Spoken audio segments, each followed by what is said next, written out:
dignité humaine. La dignité humaine, d'accord, mais pourquoi la dignité, humaine?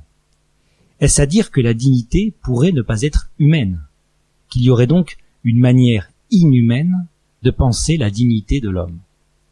D'abord, parler de dignité humaine, c'est affirmer que la vie d'un homme, d'une femme, n'est pas d'un prix élevé, ni même très élevé, mais qu'elle est sans prix, hors de prix. Autrement dit, l'être humain n'est pas un objet d'échange. Cette idée de dignité, clairement formulée par la pensée de Kant, mènera par exemple à l'abolition de l'esclavage. Elle a été lancée par la foi chrétienne en un Dieu créateur et rédempteur de chaque être humain individuellement.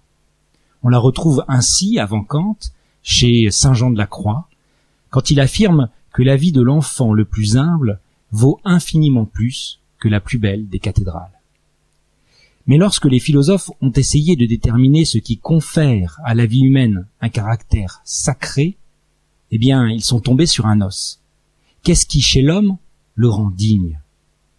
L'homme, dit-on, est un animal rationnel.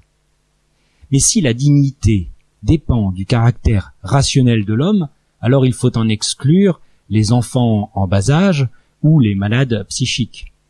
Pour éviter que ne soit transformée en marchandise, voire en cadavre, toute une frange de l'humanité, on a pu affirmer que l'homme est porteur de dignité du seul fait d'être un animal.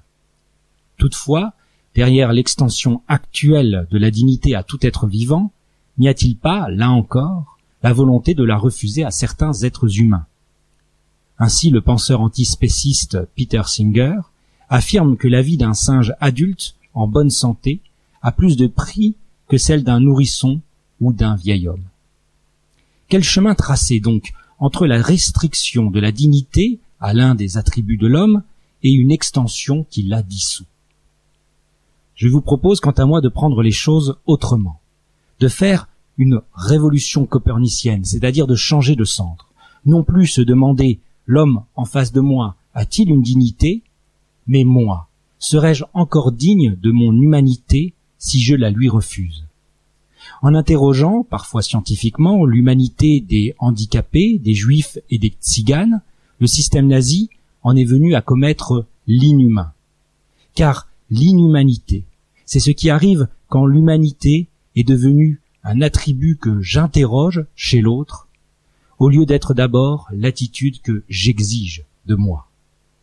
Ainsi, ou bien l'on demande quels critères pour savoir si telle vie est vraiment digne de notre humanité, ou bien l'on se demande quel regard pour faire jaillir la dignité de celui à qui on la refuse.